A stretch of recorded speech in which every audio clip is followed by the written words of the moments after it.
Have you ever seen through a jar? Jars are made of, well, there's glass jars, there's plastic, you know, all sorts of different varieties of jars, different shapes, different colors.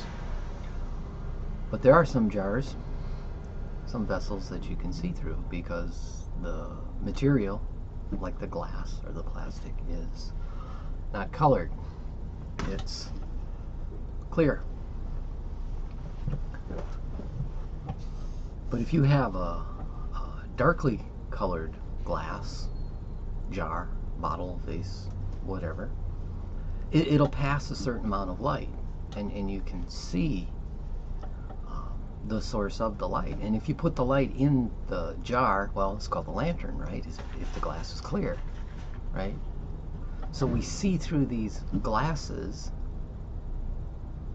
the stone, either very clearly or very darkly, right? Very hard. Sometimes you can't see through it all. It just casts a shadow if the light is on the outside of the jar, right?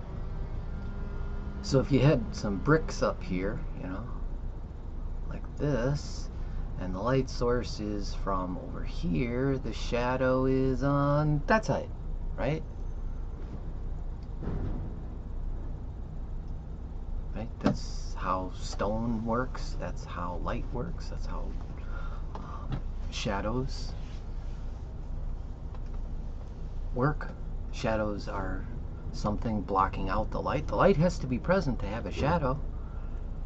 So it's good to have a shadow, you know, if you're looking for something. If you want to understand the reality of the object, it's good to put some light on it, and you can learn something from the shadow. You don't want to sit and guess at the shadow all day, you know, because, you know, shadows aren't the real thing. They're just an image of it. Now, if you can get the light right on the object, or like with a jar, or like with, you know, this lantern shade, you know, if you get the light inside of it, then you can see more clearly. And this is a colored shade, and you can see it's worn, so you can see as the light shines through it, you can see the imperfections in it and where it was put together. So if the light's on the inside, you can see the vessel, you know, whether, well, that's just some kind of cloth. But if you have a jar and you've got the light on the inside of the jar, and depending on the color of the stone, right? You know, if the stone is been refined and shaped and had all of the impurities taken out of it, you could have a beautiful crystal chandelier, right? You got the light on the inside of it, and it's shining out, and it's beautiful, and you see every aspect of the light, and the purity of the stone that's been refined through the heat and the molding and the shaping. Well, that will give you a different take on the light. In fact, the light just shines through like a diamond, right? That's stone, right? Carbon. So if you can get the light on the inside, if you can get the light to shine through it,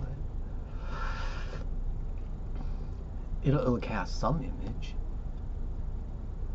Maybe a little shadow, depending on how pure it is, but it'll show off all these different colors, and you get the whole spectrum in there. And that's the difference between having the light inside of the jar and light outside of the jar, and whether the jar is clear or whether the jar is very dark. Because if the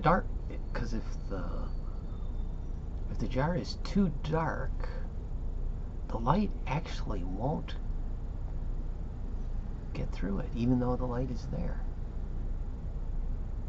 And of course, you know, the jar has to have some opening if you've got a candle, because there'd just be no light at all, because it would have no oxygen, it would die.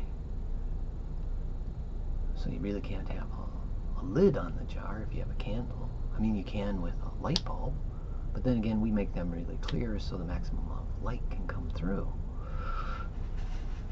So we have these jars that we see through in varying degrees, as long as they got light in them. And if the light's not in them, the light can at least shine on them, and you can catch a shadow and catch an image of the jar, and you have an understanding of how intense the light is. Well, I got to thinking about that because Paul said we see through a glass darkly. After he talked about what love is, he says, but we see through a glass darkly. You know, but then we will see Christ face to face. And Jesus Christ being the perfect example of what love is, and light, and you know, the rest of us being stones, varying degrees of transparency. And you know, as the light shines upon us, or the light shines out from inside of us, you get a different view of the image, the pot, the vessel.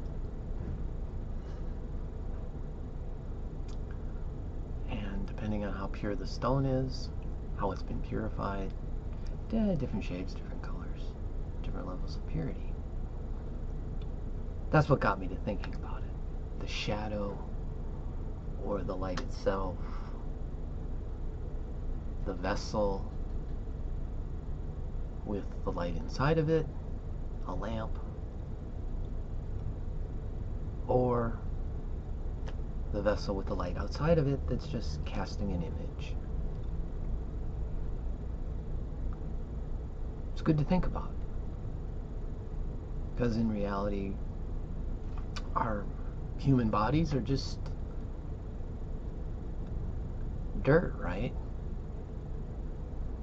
Just material, dirt and water, various minerals. Interesting to think about in the light of Jesus' teaching, and that he is the light, and we are but vessels. We are vessels. Or you can be a but vessel too. It depends on what you are, right?